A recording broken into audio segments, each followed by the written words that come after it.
a later date, although we haven't had such an incident on this committee just yet. And can I, as I've already indicated, announce that the meeting is being video recorded and audio recorded and will be available to listen and watch on the website. And our own GARMS type protocol, if I can, please, if you could indicate your intention to speak through the MS Teams hand signal, which I think everybody is familiar with now, and I'll endeavour to bring you in the order I see them. And of course, we often have a large bundle of papers and reports, and so when members are speaking to a particular item and a particular part of the bundle, so people can either get to them in their paper bundle or through the online facility we've got on our iPads, please just indicate the page, and then also officers present can follow should that question be for them. Okay, so that now brings me to the start of the meeting in agenda item 1. Can I ask for any reserved members? I don't believe we have any reserved members this evening, so that brings us on to item number 2, which is declarations of interest. Could I ask any members, have they any interest to declare? David, I did send you the declaration of interest because I think we are talking about the finances. Is that correct? Okay, so for our Democratic Services officer present, we'll need to record that interest, Councillor Marika. So could you just repeat that interest you wish to declare to the meeting? Yeah, because I have invested some money on some businesses in Harrow. So because you are talking about the grants and things like that, so I thought I'll declare my interest, Pretty Marie, on number. Okay, thank you, Councillor Marika. I think you've indicated that's a non-pecuniary interest, and although there isn't such an item which I think may stray into that interest this evening, sometimes it might crop up, but should we get to that point, I will indicate, but I think you will be okay this evening, but thank you nonetheless. Any other members? No? Okay, thank you.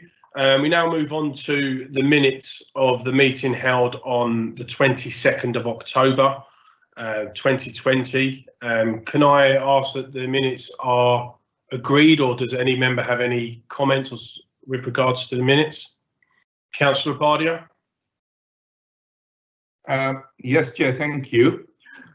So just an observation from the minutes, Chair, because I think the minutes say that you are given authority to finalize everything that was discussed in that meeting after the meeting. So I think my concern is around the fact that, in my opinion, I believe I raised a few important issues, and I have no idea like how they were concluded upon. So if you can care to update us on that, or are we still expecting answers from the auditors and officers? Well, that's a very good question. As I'm led to believe, whenever there is follow-up or query, whether it's from myself or others, usually officers or our auditors follow up with the respective answers. You regularly, each meeting, ask pertinent questions which require follow-up, and seeing as this is the first time you've raised that, I guess you haven't received any responses to your questions raised on the evening, and so maybe we should ask for an officer. Is the finance director here? Yeah, with regards, because you're entitled to get those responses, Councillor. We are, and I think the point of this meeting is for it to be effective. That is to be a two-way process. And I think just from a recollection point, because the minutes tend to say that, you know, it points out the gist of our discussion rather than all the detail.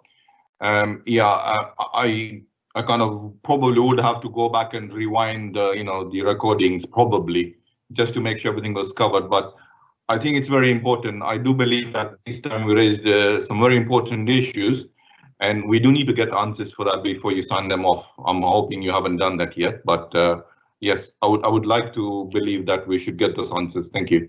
Yeah, so just for any members who may not be familiar with the minutes, or any members of the public watching, no minutes are signed off until such time at this meeting where they're put to the committee and if the members are satisfied with the accuracy of those minutes, then they are duly signed.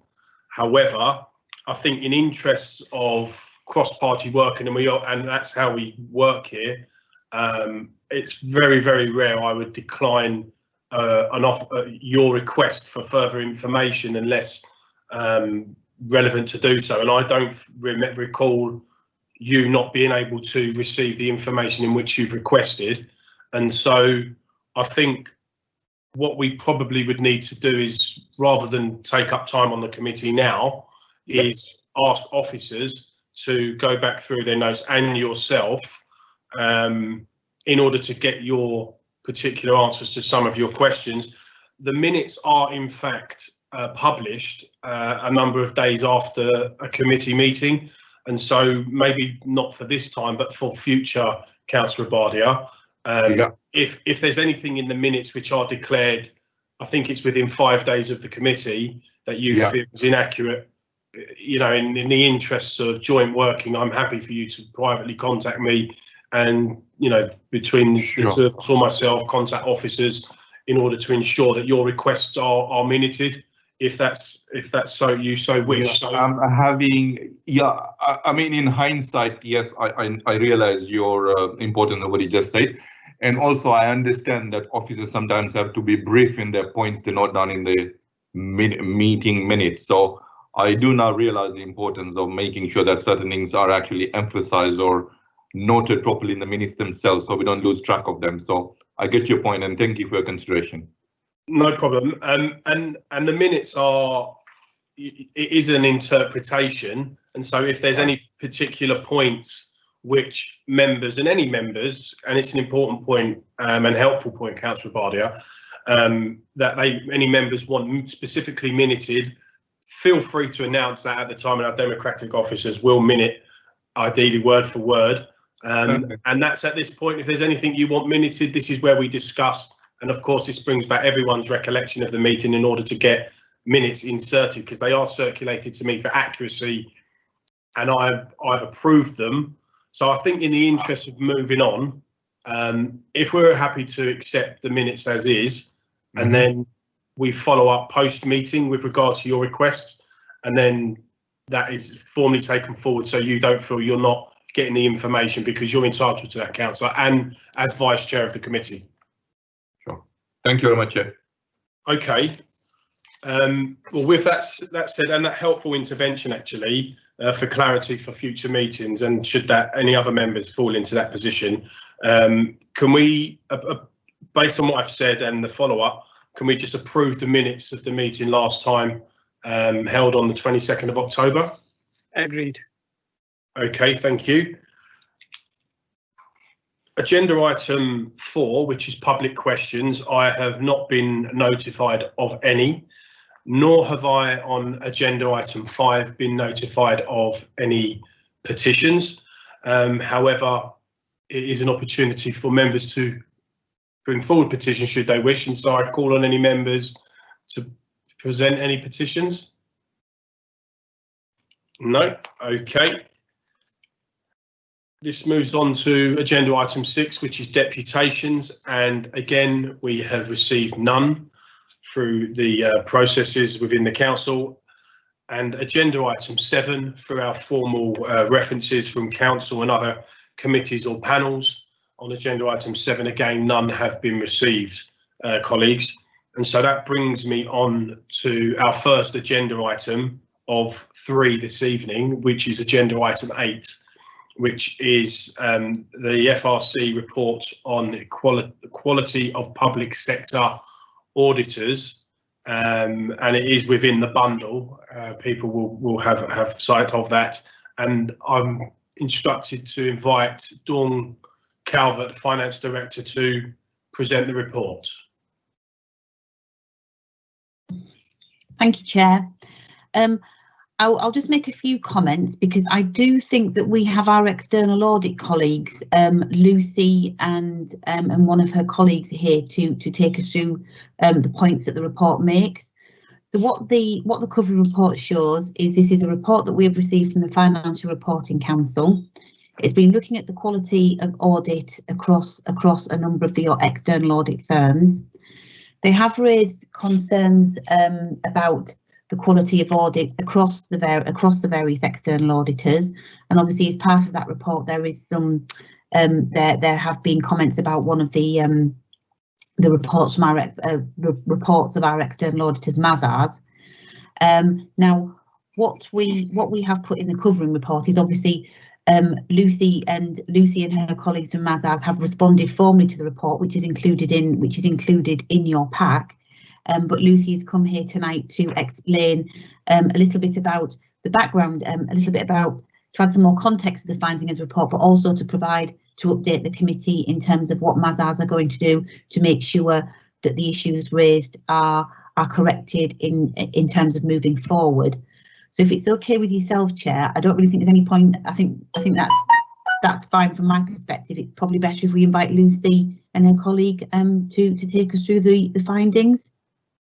Yes, and just before we do that, I understand that the formal declaration of accounts was due yesterday evening, wasn't it? Yeah. Dawn. Yes. And so I believe Lucy's given a reason as to why the formal filing of accounts to the chair of GARMS has not taken place. Yes. I've seen the reason, and it is a genuine bona fide reason, but in the interest of transparency in front of all committee members, I believe that if Lucy could just introduce that brief explanation, and then we move directly into agenda item 8 for her to, because it does, you're right, the external audit's quality work, the work from Mazars has received some criticism, and it will be a concern to members as soon as they're our external auditors. So with that said, I'll introduce Lucy, and when Lucy's colleague is available to speak, if Lucy's colleague, he or she could introduce themselves, and the floor is over to Mazars. Thank you. Thank you, Chair. So to touch on the first point, yes, the deadline for local government audits to be completed was the 30th of November. The Harrow audit is not yet complete. We are working with the finance team to complete everything that does need to be completed, and there's one piece of evidence that we're still awaiting from a third party that we need to sign off. This has been a difficult year. For many reasons. Harrow was not alone in not having its accounts signed off.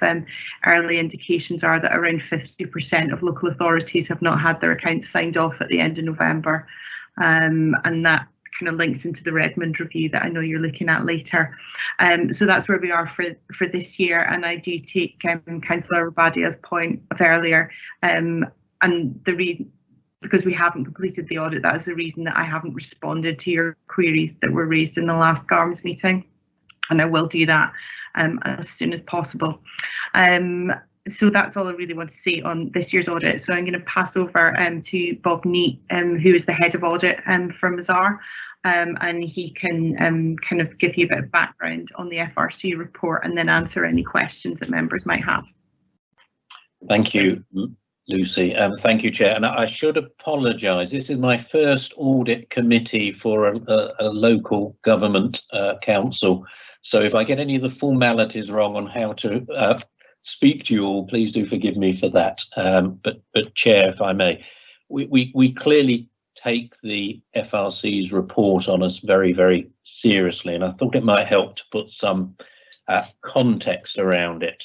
And I take it particularly seriously because, in truth, I was somewhat surprised or blindsided by it. I took over as head of audit 2 years ago, which was about the time the audits were being completed that have become part of this report.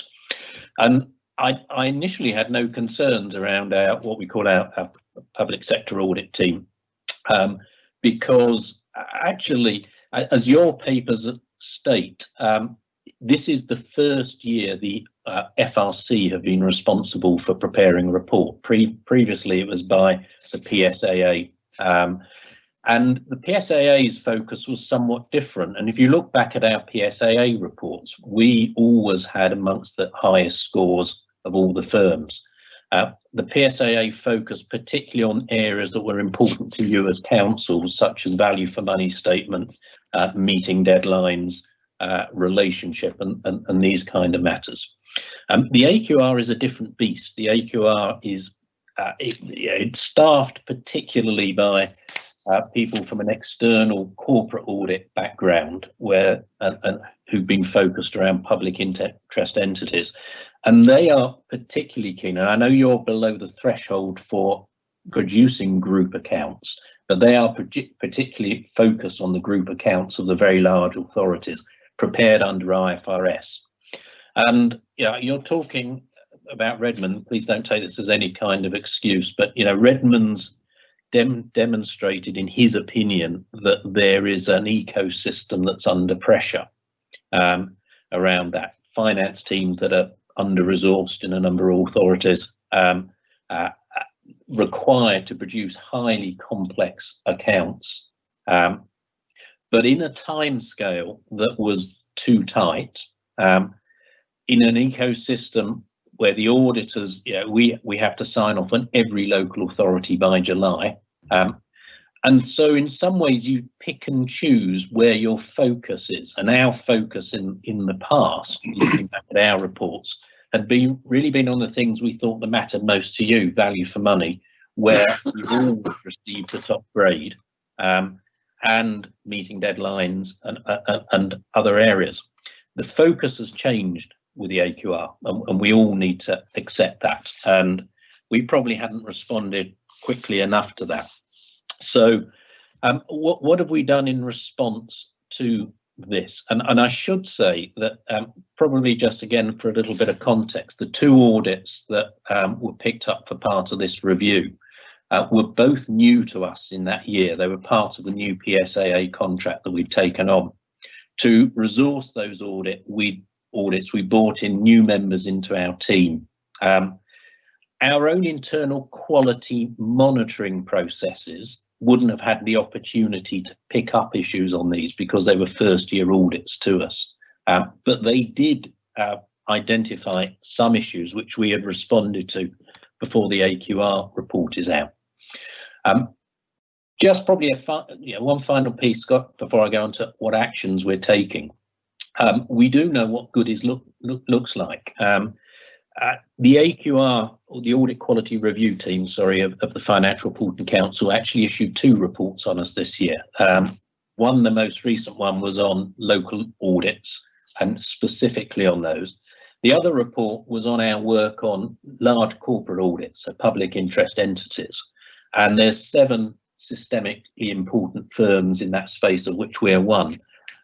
In their review, which was published in June on those audits, we had no audits that had significant improvements required.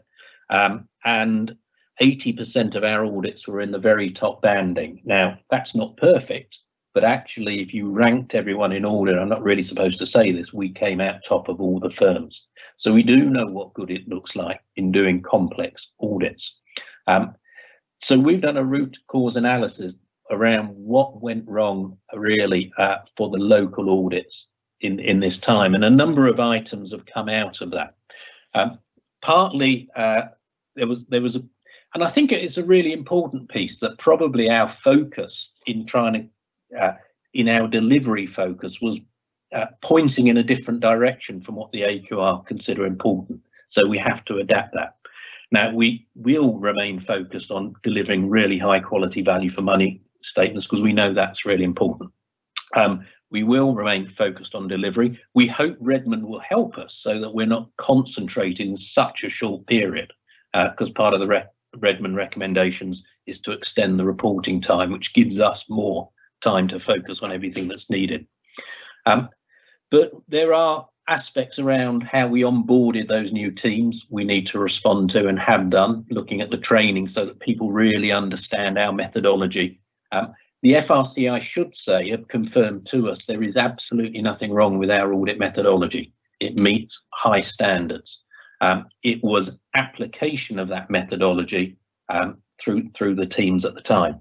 So we're also looking at the skills training and focus that we deliver on that. And in particular, and we'd already done this before the reports came out, we built for certain specific areas. One of the key areas they criticised us around was our work on PPE, property, plant and equipment. And that has to be fair valued, which is a very complex exercise. And for these very large councils, local authorities that we were auditing, their property portfolios were very, very significant. And where the AQR criticised us was whether we'd done enough challenger management on their internal valuation processes. So as part of that, we've made changes already where we are using external valuers ourselves as part of the process to give us additional support on the work that's done. We've also introduced new templates to our teams that they have to follow in performing that work. And we're already, for our own QM, seeing significant improvements in that area. The other piece we did really as an immediate measure was put what we call hot review in place. And so for all of these audits that fall within that scope, we're having a hot reviewer monitor it before we sign audit opinions. And just to make sure there's an additional review layer that's gone in, and those hot reviewers have been specially trained for that environment. This is something we take, as I said at the start, very seriously. It's important to us. We built our firm successfully on our reputation for quality, and so this was something of a shock to us and not something we want to repeat. It's probably worth saying that it does take a time to build these changes. Part of the challenge is this report was on audits for March 2019. Where we've responded specifically to items in this report or criticism in this report, actually that's too late for audits for March 20 year ends because they're done. So the changes really will impact March 21 audit. But I wanted to give you comfort that we had recognised a number of these issues through our internal QM. So things like the new templates, the hot review, the use of valuers had all been implemented to assist us in the 20-year end audits. So we anticipate an improvement in the reports going forwards. That's probably enough for the moment, but I'm very, very happy to take questions. Okay, thank you, Bob, for that explanation. And within the actual report as well, there is some documented response to the findings of the report. So we'll now open that up to members of the committee. First to indicate, Councillor Ali. Thank you, Chair, and thank you, Bob, for all your explanation on the report. I have read it not thoroughly, but gone through a few points. Now, the FRC picked up about 15 audits, and how many were there? Were 2 of yours, or there was more? They picked up only 2 for yourself. Yes. All right, and so you have replied to their recommendation. Hopefully, I think when they come to next year. Yeah, no, correct. It will improve. My question is this FRC inspection is going to be annually or on other regular intervals? Do you know about that?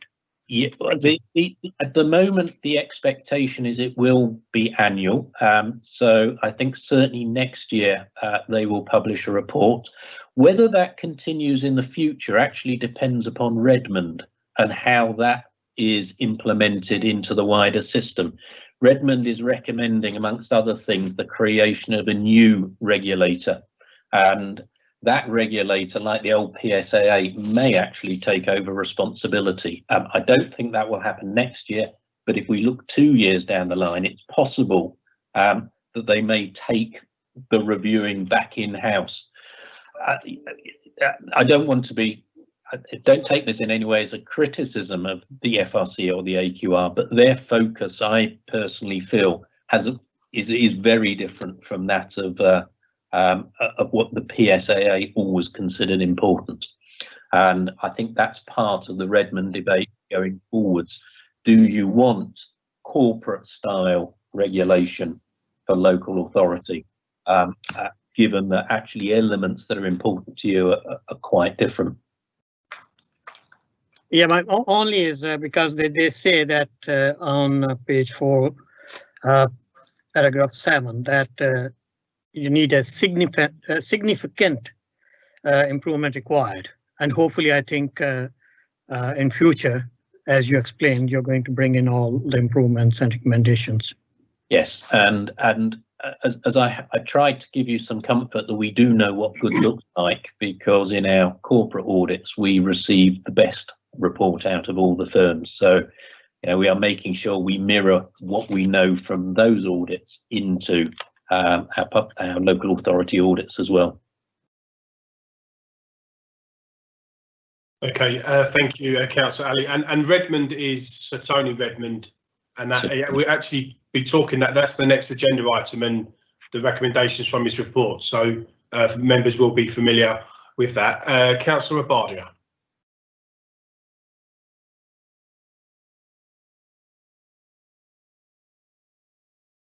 Councillor Abadia, could you put your microphone on? Thank you, Chair. Thank you.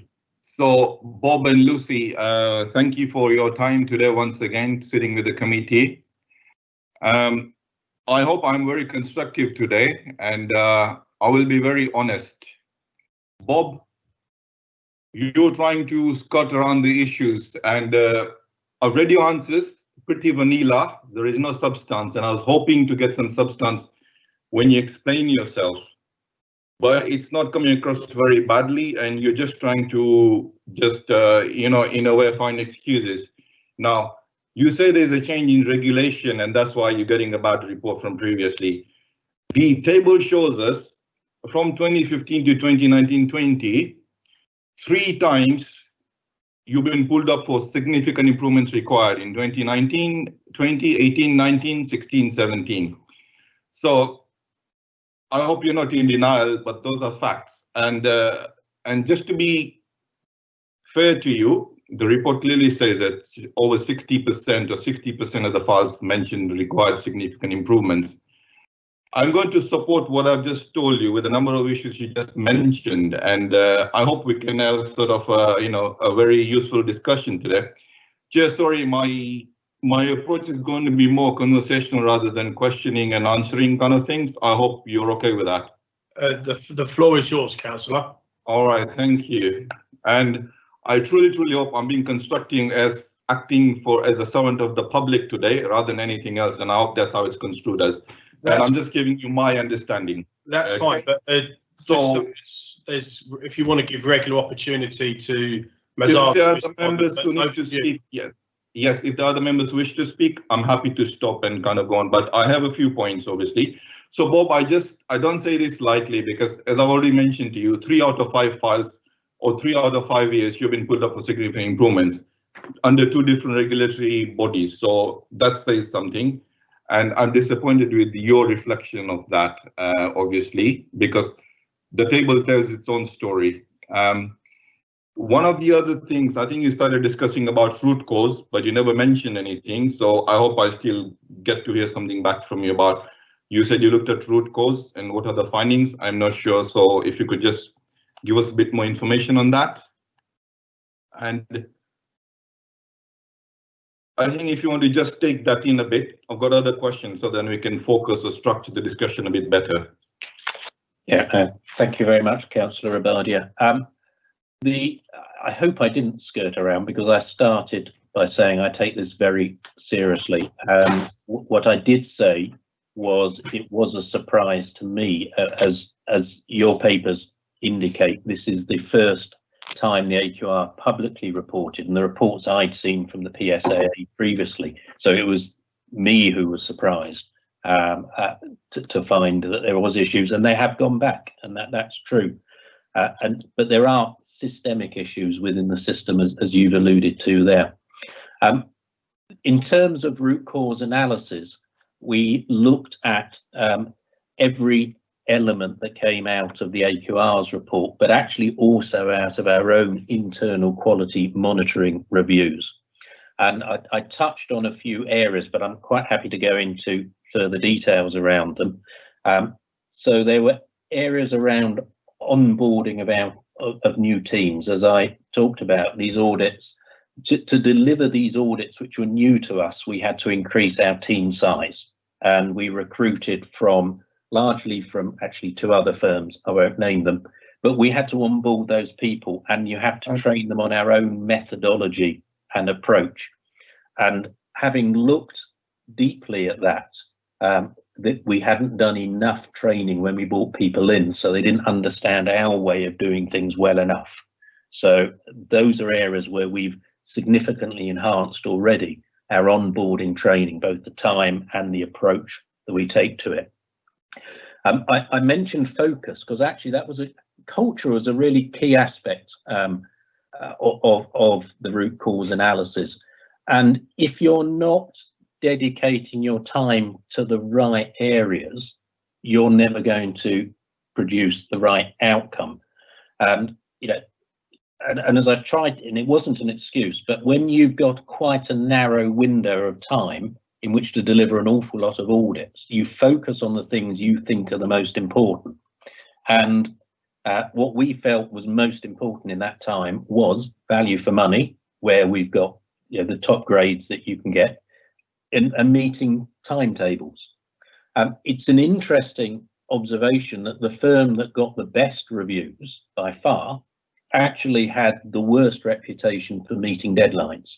And they took a different approach, which was, if we're not ready, we're not going to sign off, which creates a lot of agitation for local authorities.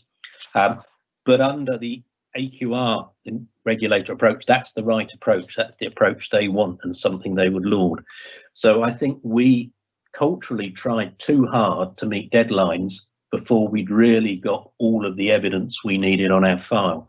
Because ultimately the criticisms to us of the AQR was not that the accounts were wrong, but that our files didn't have sufficient evidence of challenge on them around key areas. And the one I mentioned, because it was the area that they picked on the most, was property, plant and equipment, and particularly our challenge to those particular local authorities on the valuations of their properties within the accounts. So our response to that has been introduction of not just training, but new templates, the use of professional valuers to support the challenge that we've made. Okay, I'm just going to follow up with just a kind of getting some clarification on that. So my understanding, Bob, of this report was that it was talking about not onboarding your team, but onboarding new clients. And I believe I asked some questions regarding this when you first took over this in council. So that's my understanding. So if you could clarify why you think it's onboarding your team rather than that.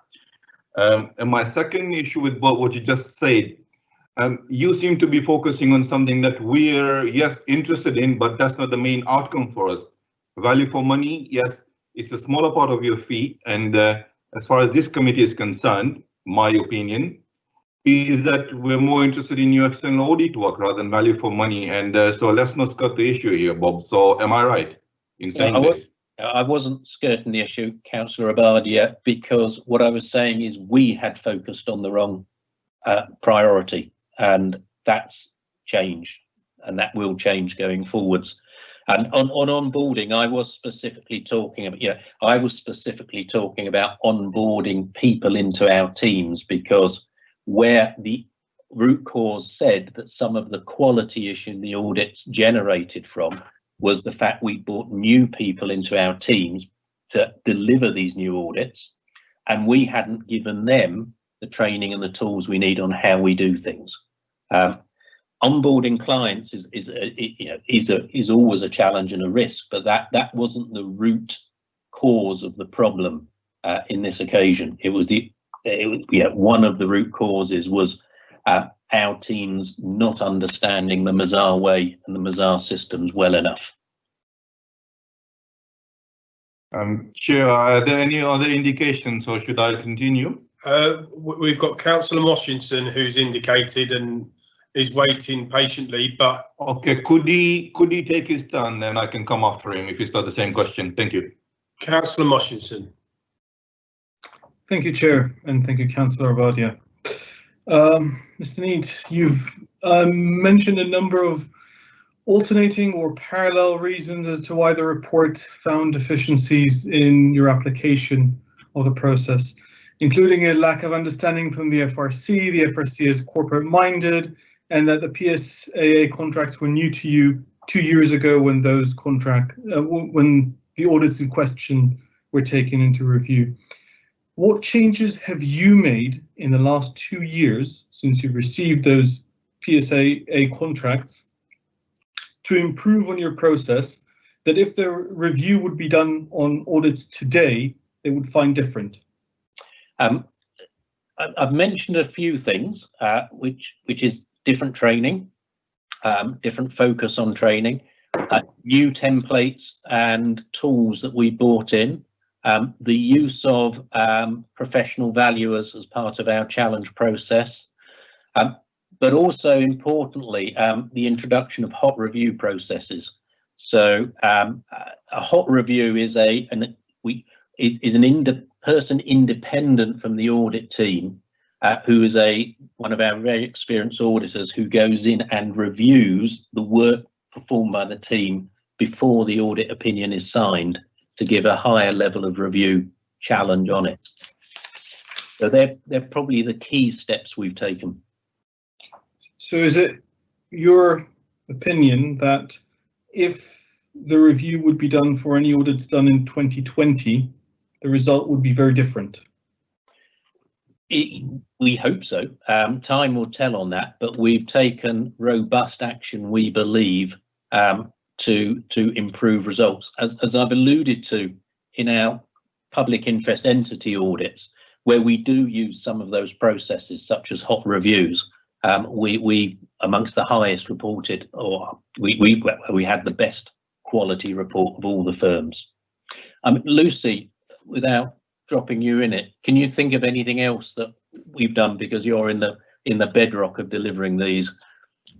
Yeah, I think I mean all the things you said. I think one thing we have done is we've taken all the AQR findings and all the internal quality monitoring findings, and we've got them in the document, and we have to cross-reference where we've done that work on file. So where something was noted on the PPE section that the FRC didn't think the documentation was good, we're physically making the team cross-reference to where they've done that work, so we can make sure that we've tracked everything that is being raised as a finding to make sure we've done it.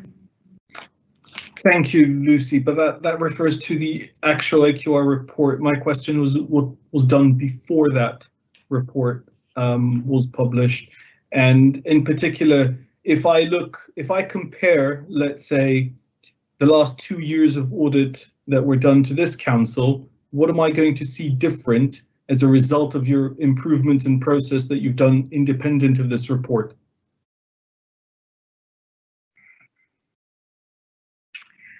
Do you want to go, Lucy, or shall I? I think, you know, what you see as an audit committee probably won't change significantly. You will continue to get our audit completion report that we have to give you. You'll continue to get the opinion on the accounts. What you don't see is a detailed audit file behind it, which we have done a huge amount of work on, increasing the documentation on file and making sure that the documentation is effective in meeting all the requirements. I would very much hope that the report that comes to you next year from the FRC does not have us in the significant improvements required category. That would be the output I would want for you. Yeah, and maybe Councillor Moshinson, I wasn't clear enough, but I tried to say that we internally, through our own quality monitoring processes, had picked up earlier than the AQR that we had some issues. And so a number of those steps that I talked about, like hot review, like templates, different training, had already been implemented before this report came out. Thank you. Councillor Abadia. May I carry on, Chair? Councillor Abadia, over to you. Thank you. I don't know if you guys can see me because my picture seems to be freezing from time to time. Anyway, I'll carry on. Yes, Bob, just a couple of quick things in just kind of picking up from the discussion. So I think one of the reasons, and I said, when you give reasons that are actually kind of not resonating properly with me, I am going to mention them. So one of the things you said that you're getting difficulties because of shortfall in resources in councils, you're struggling. But I must say, we are one of the best finance teams available and I've got full confidence. So I don't see any reason why you should have that problem with us. And it just for everyone's noting purposes, I just thought I'd mention that because you mentioned that one of the reasons. Now, in response to what you said to Councillor Moshinson, Lucy, I'm just surprised you said that some of the issues pulled up what to do with not finishing your cross-referencing and this and that. Surely, I thought you have a system of sort of review and review and review and review. You get to the point, to the fact that you notice things that are important, extremely important, and tying into your planning to be picked up and noted and rectified before you sign off. Surely, isn't that the whole purpose of this? To the point that you shouldn't really have any such excuses per se, even if your team's not sort of trained properly. Thank you, Councillor Abadia. In terms of the finance team, I think that's more a national picture, and we find that finance teams vary. And I have to concur that the finance team at Harrow we've always worked well with. We have a good relationship with, and they are very good at turning information around for us very quickly. So again, my thanks to Dawn and the team for that. When I was talking about the cross-referencing, that's kind of a checklist for the hot reviewer. For me, as the ultimate reviewer of the file, to make sure that all these points that have been picked up, we've done something with it. So we're not making the same mistake as we've made in prior years on other files. So yeah, there is a whole system of cross-referencing, but I mean that particular bit is really just to make sure that any things that have been identified in prior years we have picked up and we have done something with. Okay, so we carry on. So my understanding is that we're not dealing here with cross-referencing issues. It's the quality of the audit evidence to support your opinions, as raised in this report we've just seen, and specifically to your firm. The key three areas which I believe we have also kind of discussed. One was which you picked up, property, plant and equipment, which is fine. So I'm not going to repeat that. So the other area they've clearly specified, and which is also part of your key risks that you notified us, was the recognition of income. So they've really pulled you up on that recognition of income and expenditure. And yes, I think we've raised this in a significant way, twice, if not more than that.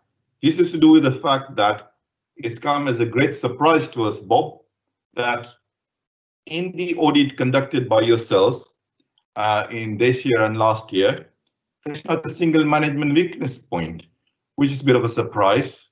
So the question is that, yes, we're not asking you to manufacture anything, but is it because of a fundamental sort of way your team set up? They're probably inexperienced, just in their first or second year of training, probably don't have the confidence, or is it just your whole process really just not designed to sort of, actually point something out? Because in your opinion, council audits are a safe bet because there is no going concern issues generally that you can be flagged up for, and so it's okay sometimes just to kind of, not be at your best.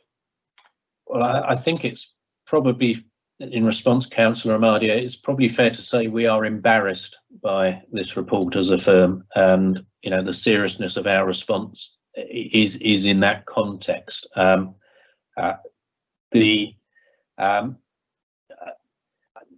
I've not taken oversight of your specific audit in the last couple of years, so it's very, very difficult for me to respond to that. As far as I'm aware, Harrow itself, and as Lucy's just alluded to, you have a strong finance team and good processes, and in those environments you're less likely to expect material items to be found or recommendations to result. So Was it related to poor auditing, or was it actually related to the fact that you have a well-run finance team? It's difficult for me to comment. Lucy, I don't know if you'd like to add anything because you were there on the ground. Yeah, and I think we discussed this at the committee at the time, and you know, there were no findings, and I would say that's down to good systems, good processes, and an excellent finance team. I mean, the fact that we've done 2 years, it's not as if we've come in this year and we found things that we didn't find last year. I stand by the fact there were no findings. If we did find anything, we would report that to you. So effectively, I mean, like I said, of course, you know, it's what you've come across and what you're reporting to us, which we have to accept. I don't have a problem with that. But when I reflect that against what this report from the FRC says, and when I compare that to like the years prior to you came on board, I mean, there was always something. Now, don't get me wrong, that doesn't mean there's something wrong, but obviously the nature of audit is that the way you work, the way you plan, and the way you execute your plans in terms of the work and where you evidence it, you're always in such a large organization, you are bound to pick up issues, and you know, which are worth noting, not necessarily meaning that there's a problem, but it's just the way the two-way process works in kind of improving that quality of everything all around. So I look at it from that respect rather than saying there's anything wrong with your work, Bob. So, and this ties in with the fact that is there a problem fundamentally with your approach? Because though we asked it, the fact is we're discussing it because it's noted in the FRC report as well. So I'm just wondering. Yeah, I did say the FRC have confirmed to us that our methodology and approach is fine. There's always a decision point on at what level do you report observations, and yeah, you're correct, Councillor Amadia, that there is always things we could comment on, but we tend to try and make a judgment about how serious they are. We'd only want to bring to you as an audit committee those matters that we felt were systemically very important. There are always smaller items that we would discuss with the finance team as recommendations, but not those that we'd consider particularly serious. Now, going forwards, we can maybe have a debate about the granularity that you're interested in terms of our reporting, but our experience with audit committees is that they usually want things that are systemically issues rather than, if I can call them, more trivial recommendations. If I can just ask one more question, Bob. So yes, I accept that you will take this seriously, and I don't see it, you know, going down any other way. So I accept that you will change and things will change. But one last observation, that if you're fully accepting, you know, that there's need for a change in this, that why have you in your responses, and I quote from the report in the audit of property valuations, you seem to be kind of, you know, challenging or displeased with the observation made by the FCR. It says, we are disappointed that the AQR has identified a need for improvements in respect of our work on property valuations. Now, why would you say that if you're willing to accept the findings and make changes? No, sorry, that may be a language. What that is intended to say is we are disappointed, as in we're disappointed they found something and we will respond to it. Right. Not that we're disappointed that we think they've done something, they've come to a incorrect opinion. You know, we're disappointed that they have found it because that's indicated a flaw on our side. Right, okay, thank you for the clarification, Bob. So hopefully, yeah, someone else can ask questions now. There's no other indications at this stage, but just by way of, and that was helpful interventions, colleagues, thank you. Just a quick question from me, and it's for our auditors, is how will, we do work closely with yourselves, but you are a partner. And an external independent body has found the report and the findings within the report. How will you be, not necessarily formally, because the FRC will be producing another report in a year's time, and it's not subject to this committee for us to necessarily follow this meeting to meeting, but how will you periodically be updating our own internal senior officers with the progress of some of the actions you've highlighted across your organisation? I understand some of the personnel might be different, but we still look at you individually and collectively. So how will you be giving us confidence and our officers confidence that this report and the actions you have put forward in your firm's response will be taken forward, and how they are progressing? Yeah, thank you. Well, Mr. Chair, I'm very happy to work with you, or Lucy to work with you, to agree a report back on progress on a cyclical basis. You're correct, the FRC's next report will be 1 year away.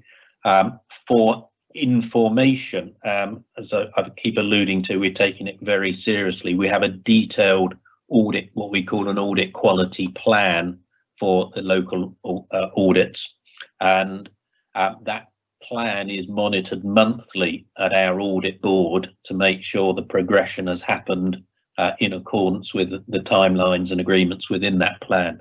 And it's relatively straightforward that we can produce a brief report for you on a quarterly basis, or whatever you deemed that was appropriate.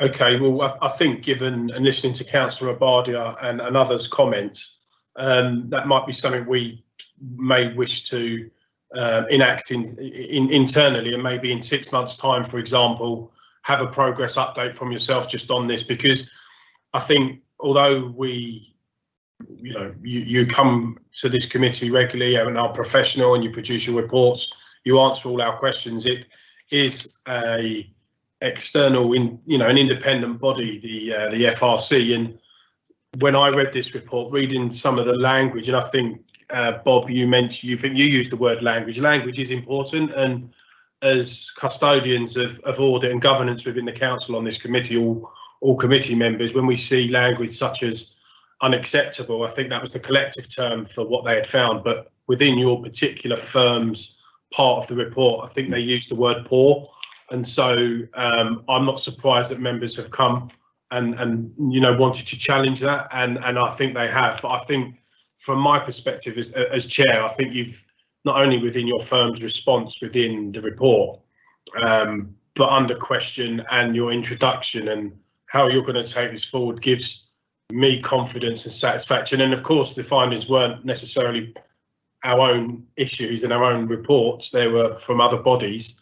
But we do take this seriously, and so thank you. And so that will probably lead me on to my last point, and that is just with regards to our own report, which has been authored by our officers, really. And this is a matter of public record, and within page 4 of the supplemental report, I think paragraph 7, I think as custodians of the governance and audit process, I would have liked to have seen some more meat to our response, given that it is of a public record, and I'm sure there won't be, but should there be issue down the line with regards to our relationship and partnership, I feel we could have, as an authority, I think we just said we welcome the commitment to improving quality, and we will stay in regular contact with regard to improvements. I think we could have maybe had a bit more meat on the bone as to how we not necessarily be critical, that's not what I'm saying, but just having a few more bullet points as to how we will monitor that progress as an organisation, because although we're particularly satisfied with our own representatives and your organisation working here in Harrow, but as a collective we still want to make sure that we're backing the right horse. And so that might be some thoughts for yourself, Dawn, as well. But another report which has come forward, it is what it is, and we've challenged it and scrutinised it, and it is only a report to note, colleagues. So there is one final indication, Councillor Ali, and then we'll move to where we can just note the report and move on to our second agenda item. Councillor Ali. Thank you, Chair. Bob and Lucy, just because we're going through a very difficult time at the moment because of COVID-19, and I'm sure the auditors are unable to visit the premises now. So how are you going to plan your audit and audit work? Is it going to be virtually, I mean, meetings or audit checks? Particularly, you have to have some physical checks. Yeah. So how are you going to really plan your audit? Just for my own. Yeah, maybe if I speak generally, and then Lucy may know some specific challenges. But thank you, Councillor Ali, for the question. Yeah, at the moment, because of the environment, we are not visiting any clients, so all of our audits are being performed remotely. We've developed that, we had to pretty quickly, good ways of doing that. The truth is it's slightly less productive, it's slightly less efficient, just as your teams working at home will find that there are challenges in doing that. So, you know, we think about timelines. That's partly why in this year the deadlines were extended out to November to reflect the fact that in a COVID environment it takes longer. But it is perfectly possible to audit remotely. There are occasions where there's things you want to do that are physical. Stock takes are the obvious one, and I'm looking to Lucy to nod on whether you need stock takes here. No, you don't. We do with some of our local audits, because if you can't physically see stock and check the condition of it, it's very difficult to get evidence in other ways. There are occasions where you need to see the real document. So you know, for certain deeds, you want to see it. You want to see it signed, and in those occasions, yeah, we find routes either by agreeing visits for a specific purpose, but we try and concentrate it into a short meeting, and you know, we agree with you social distancing and other aspects to achieve that. But the joy of this technology has been something of a you know, goodness me, if COVID had happened before the invention of Teams and Zoom and other forms of portal, we'd have been in a lot more difficulty than we are now. But technology really does enable us to do 99% of what we do in a remote environment. I don't know, Lucy, if there's anything specific to Harrow that's worth mentioning. No, I think you've covered all the main things. I think one of the biggest things would be around existence of property, plant and equipment, which is our favourite topic. So we've adapted how we do that. So before we would normally have a tour around the borough and go and look at some of the social housing, some of the housing, some of the HRA properties, whereas now we're looking at alternative evidence. So we're checking that you receive rental income for those properties. That gives us assurance that they exist, because you wouldn't be getting money for them if they didn't exist. And just kind of taking alternative approaches, that means that we don't, because at that point when we were in lockdown, we couldn't just have someone wandering around the borough and looking at council property. So we've taken alternative approaches where we can, kind of to limit the danger to our own staff and to council staff as well. From us being on site, and we'll continue to work with the finance team to do things in the most efficient and effective way. Thank you, Lucy. Thank you.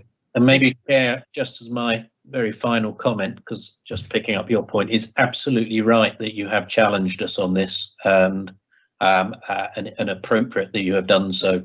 And I, as head of audit, am very happy to come back at any future point to talk through this again. Yeah, thank you. Thank you very much. Good luck. Thank you. And I was going to end just by sort of saying, although we get Lucy regularly attending this committee, we do, I don't know, you, Bob, have had your own personal comments on the particular contents of the report. We take it seriously, and by getting the head of audit from Mazars here, a senior member of Mazars' team, to come and take us seriously is welcome and acknowledged. So thank you. So therefore, colleagues, if I can move to the recommendation, which is, it's obviously a report to note only at this point. So can we note the report and move on? Yep, noted. Yep. Thank you. Okay, excellent. Thank you very much. If we can move swiftly on into agenda item 9, and it's an information report again, which is the independent review into the oversight of local audit and the transparency of local authority financial reporting. That's easy for some to say. Dawn, will you be introducing this report? I believe it's okay with yourself, Chair. I'll just hand over to Susan Dixon. Is that okay? Yeah, no problem. And for colleagues following in paper form or on the iPad, it's from pages 13 in our bundle.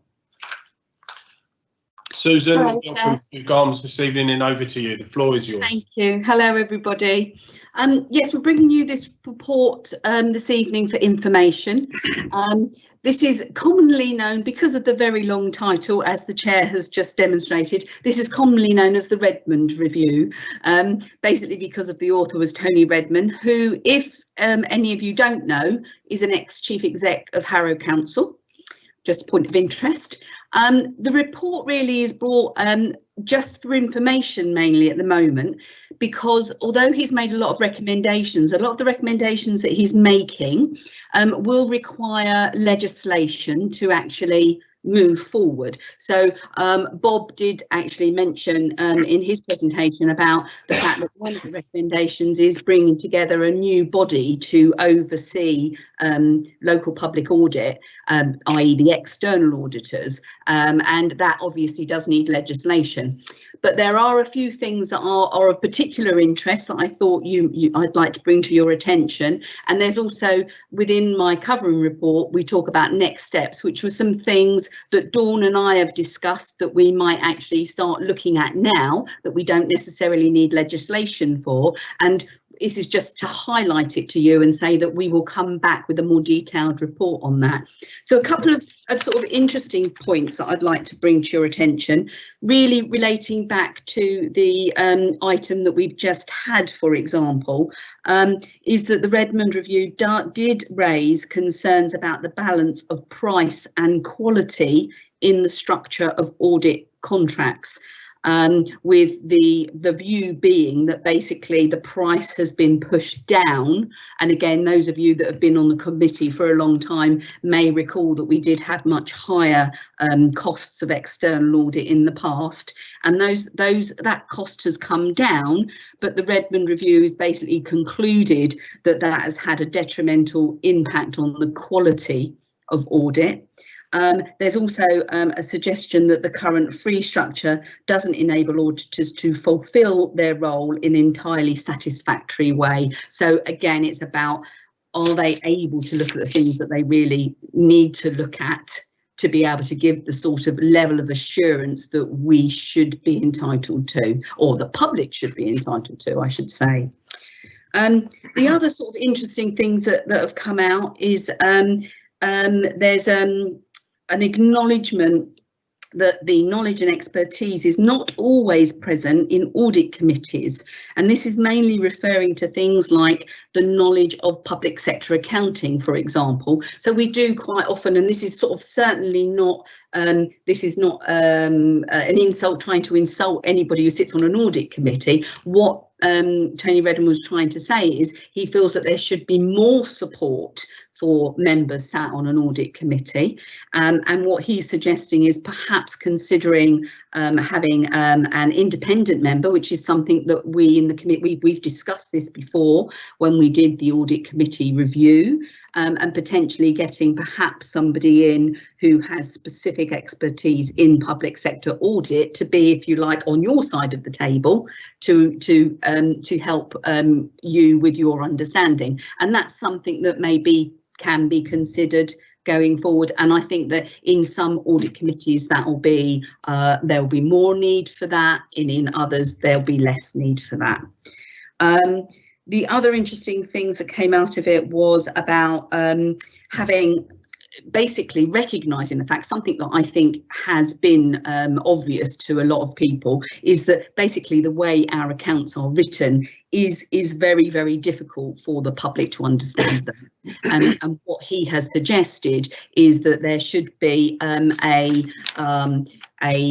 document that sits alongside the accounts that looks at, well, this is what our budget was, and this is what we actually spent compared to what we budgeted for.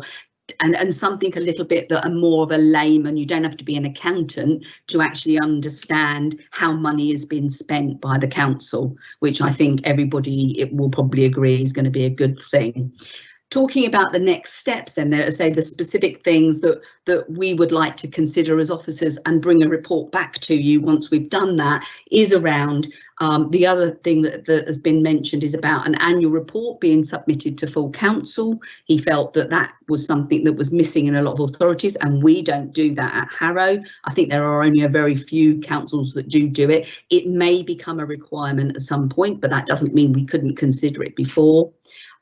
Consideration to appointing, as I said, an independent member, formalising a facility for the CEO, the monitoring officer and the chief finance officer to meet with the key audit partner at least annually. This is actually something that used to happen but has fallen by the wayside over more recent years, certainly at Harrow.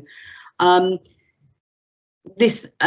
this document that sits alongside the accounts. And again, we have spoken to loosely, briefly about this, about we could actually do something for the next year's accounts, and possibly it wouldn't be audited at that stage, but at some point it would actually become more formalised and then would need to be audited. But we would consider maybe doing something informally, because we're not required to do it, but we just think it's a good idea. And also about how we communicate all the information to the local council taxpayers, to make sure, of course, that we're meeting all the accessibility regulations. So over to you. If anybody has got any questions or any thoughts on the next steps, more than happy to take those.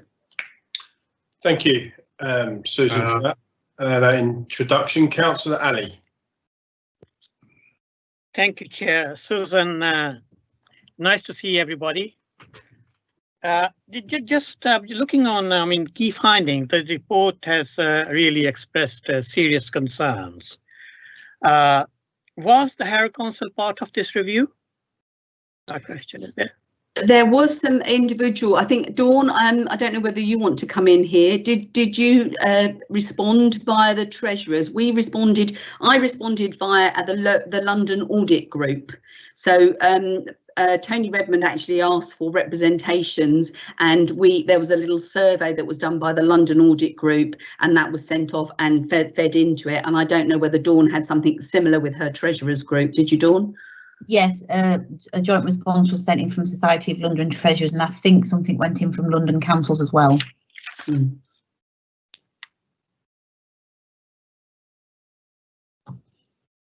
Councillor Ali, it was nothing specific. Okay, Councillor Rabadia. Hi, thank you, Chair. So Susan and Dawn, I think one of the observations that I'm assuming this is what we're reading the report is sort of something that you've just adopted or copied from what the report says. So unfortunately, we can't say much about the report. Just having said that, just my general feeling on one of the key issues they've raised about the audit fees, that it's been going down and stuff. So surely, I think one of my observations that over time, there's been a lot more usage of artificial intelligence in terms of the way processes run now.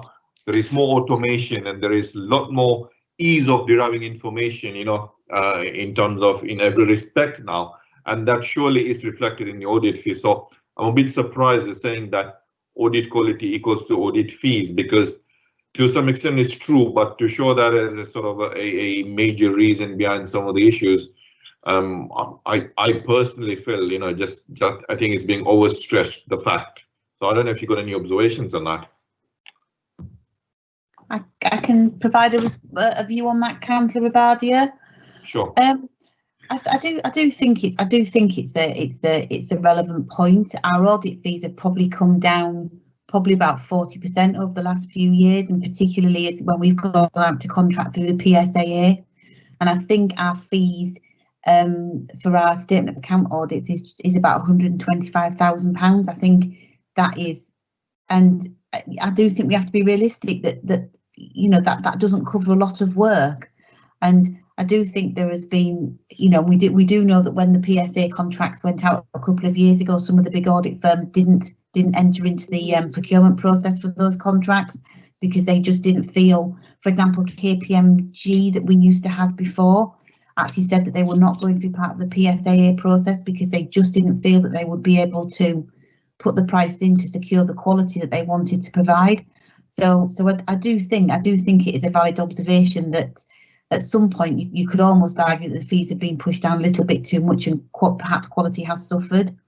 Susan, do you want to add anything to that? No, I mean, I think we went to a number of sessions where Tony Redman actually presented, and there were lots of challenges around this. But I think the general feeling, certainly from the internal audit side, was that in agreement that probably we had gone too far one way, and that if we needed to come back again basically and rethink that slightly. And certainly I don't think that anybody's talking about going back to the old days, if you like, where we had very, very high fees, but certainly maybe a recognition that it had swung perhaps slightly too far the other way now. Okay. And if I can just sort of dwell a bit more into that, so because my understanding is that there is no price limit or price cap at the moment.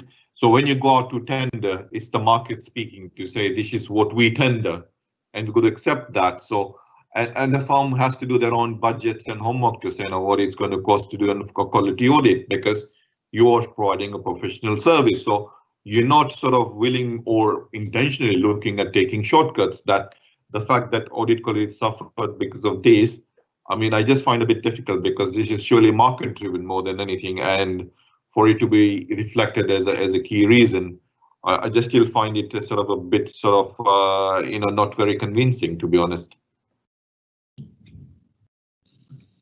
Would it be helpful if I came in to speak about the external audit fee? If you wish, Lucy, yes, please do. Beneficiary of the audit fee. You're a glutton for punishment, Lucy. Over to you. No, actually, I had the chance. Could have got away with that one, but yeah, okay. In terms of the audit fee, so the scale fees are set every year by PSAA, and those are based on bids that were submitted as part of the PSAA contracting 2 years ago. So those scale fees are set by PSAA based on bids that suppliers put in, which did overall that contract saw audit fees reduced by 23% years ago nationally, a huge reduction in fees. Every year then PSAA consult on the scale fees, at which point if we feel we need to do more work in an area, if for instance there was one of my other clients, if there's a big kind of capital works and we know we're going to have to do a lot of work around it, then we would approach PSAA, we would approach the council first and to agree a fee increase, and then that would need to go through PSAA. So all fee increases are monitored through that. But yeah, the fees were taken down significantly in that last tender process.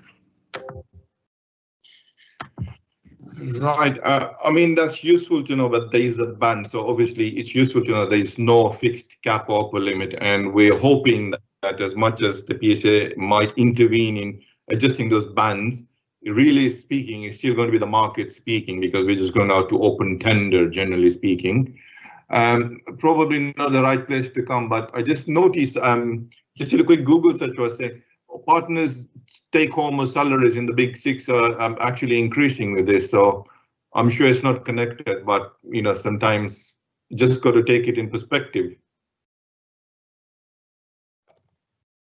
I don't know whether that was a question or just a comment. Just an observation. Now, sorry, I didn't want to put Lucy under the pump on that, but just an observation.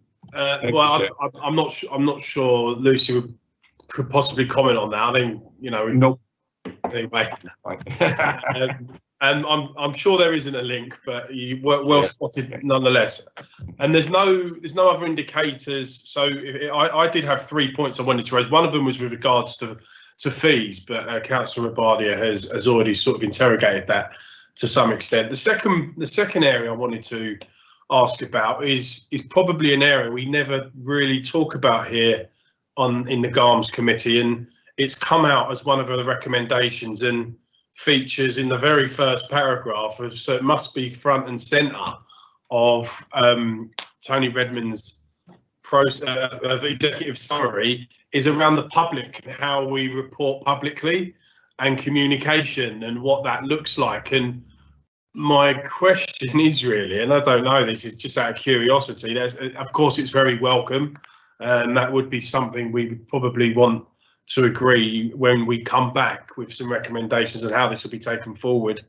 But just out of experience, maybe Lucy or Dawn or Susan, is on public scrutiny really, and I'm not talking about ourselves, but we tend to get it's minimal here in Harrow by way of members of the public. So in other authorities, is there genuine members of the public that are interrogating financial reporting and lots of the sort of work that comes through this report and this committee?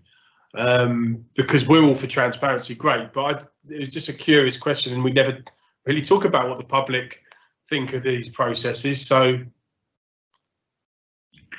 yeah, I think local government audit is it has its electors have the ability to question the accounts, to ask to see pieces of evidence around it.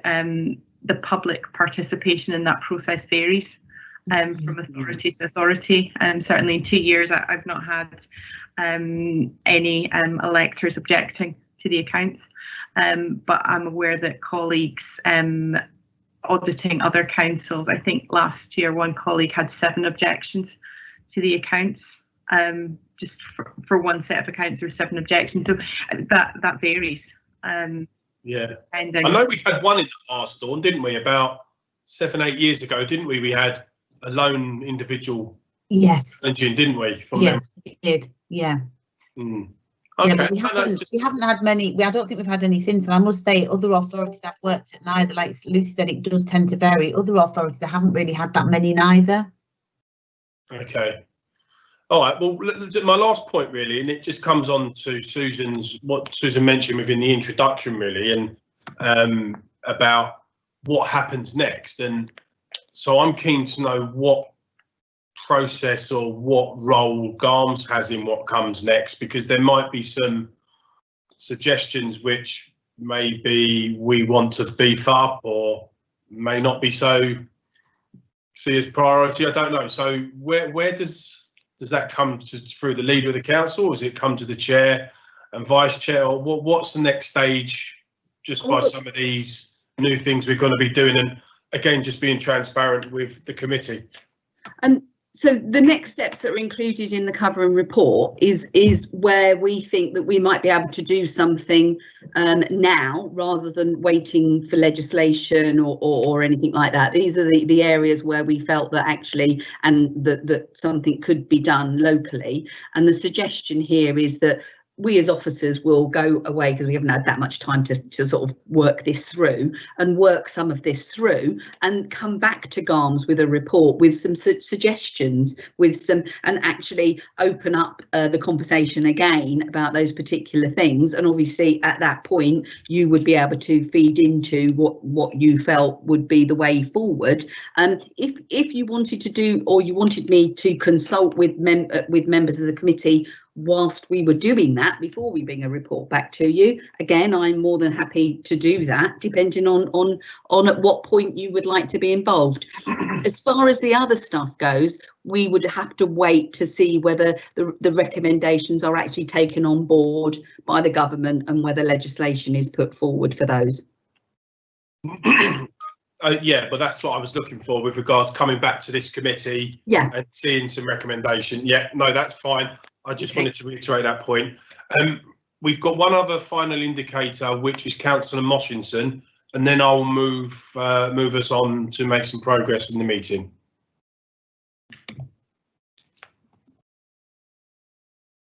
Your microphone is off currently, Councillor Moshinson. My apologies, Chair. Thank you. The next steps that are recommended, is that a closed list of the non-legal one, or can we come up with new ideas? You can always come up with new ideas, Councillor, and we'll take them on board. This was really from the report. These were the areas which didn't require any particular legislation that we felt we would be able to take forward in the short term, rather than, because legislation will take some time, obviously. But if there's other parts of the report that you've picked up on that you think we could consider, by all means, fire away. And one more on this. There seems to be a long list of recommendations. Are those three that you mentioned in the next steps the only three that do not require additional legislation, or it's the three that do not require additional legislation and are easy to implement? Okay, I think the majority of the others do require additional legislation or changes, because it's not really aimed at the local authority. A lot of the others are either not aimed at us because they're aimed at the external auditors, or they require extra legislation. So things like moving the dates of the sign-off of the accounts. So one of the recommendations is to move the sign-off of the accounts back to September, where it used to be, because it's actually causing a lot of difficulty for the external auditors to sign that off. But we actually have to have that legally agreed. Okay, so perhaps for the committee to consider, and a question for you, Susan, on whether this would be helpful. In terms of, first of all, I very much welcome the inclusion of an external member to the committee. But drawing on that, in previous years, we used to have, from an officer perspective, there was a regular participation from, I think it was the executive assistant to the chief executive, as he then was, later the interim head of paid service? You mean Tom Whiting? Yes. Yeah. I have to use titles. I can't. Sorry. It's not the person. It's not the person. It's the office that's important. And his office doesn't actually exist anymore. I appreciate that, and I think his presence was a channel to highlight to the senior level on concerns that came in the committee. My recommendation here would be, should we consider inviting the chief executive to perhaps one of our sessions, so that, and we can discuss which is the most appropriate one, so that the committee can reflect to the chief executive the concerns that are being raised, and understand the commander's spirit, if you will, on how he intends to implement or to make any changes based on those recommendations. I think that is perfectly within the gift of the committee to invite the chief exec along. And are you thinking of to discuss this particular report and the implementation of this particular report, or more generally, Councillor? I think that at least annually, one of those of our sessions, we don't have that many a year. No. And I wouldn't want to draw too much of his time, but I think at least annually we should have a session where the chief executive is invited, so that concerns that were collected throughout the year perhaps, and we can have an update from him on how his policies were affected by those reviews. I think it's a good idea, but I think that's up to the committee to decide. Yeah, I can see the officers making notes there, and it's a genuine request, and that can be taken back for consideration. And then when you formally come back with your formal recommendations next time, that can form part of the debate and discussion. So a helpful suggestion. But with the previous post holder, Councillor Moshinson, that post holder did sit on the Corporate Strategic Board, CSB, of which the Finance Director does too, and so does have weekly regular access to the Chief Executive. But having that Chief Executive here in a proactive sense, and not necessarily in a negative reactive sense like we did last time with the red assurance report, I think is an actual helpful suggestion. And knowing the Chief Executive would probably want to come at least once a year annually to address what is a very fundamental committee and process that the council performs. So that is actually a helpful suggestion, Councillor. Okay, if we can move on to our final agenda item. So before I do, can we take that report as noted? Yeah. I'm just getting nods around the screen, so thank you very much, colleagues. Noted, Chair. Thank you. Final item of this evening is agenda item 10, which is our draft GARMS Committee annual report for the 2019-20. And does Dawn want to kick us off, or Susan? Which one would like to have the floor? I think it makes sense if Susan does it, Chair. Of course. There you go. Susan, over to you. Thank you, Chair. The committee will remember that we did our first annual report on the committee last year, and that was a slightly, or quite a considerably more lengthier report than this one. And the reason for that was because we were setting the scene and we were explaining to the council about the committee, with the idea that we would have a shorter report going forward annually thereafter. This is where what I've done here is taken out all the detail of explaining about the role, and with the idea that a terms of reference for the committee would be attached to the report instead, just so that the council could see that when they were looking at the report. And what I've tried to do is take a flavour of the sorts of questions and queries and challenges that members have made throughout the year and feed that into the report, so that council get an idea of the work that you do and how you do challenge the reports that come through to you. So it's there for your consideration. Happy to take any comments or any changes that you want. As per last year, there is a section for the chair to do an introduction, and if the committee are happy, then I think the chair can agree that afterwards, once he's sort of had a chance to have a look at the report and heard your comments.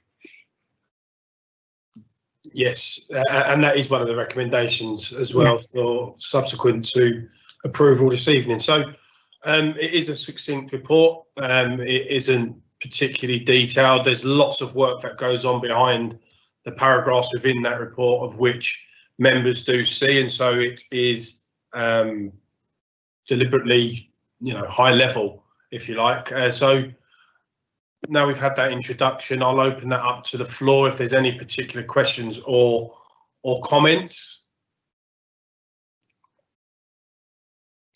of which we do not have any. And so if I just draw attention to page 105 on the report, which lists the 5 bullet points for recommendations, and so therefore, can I ask the committee to approve the recommendations of the report? Is that agreed? Yeah. Agreed. Thank you very much, colleagues.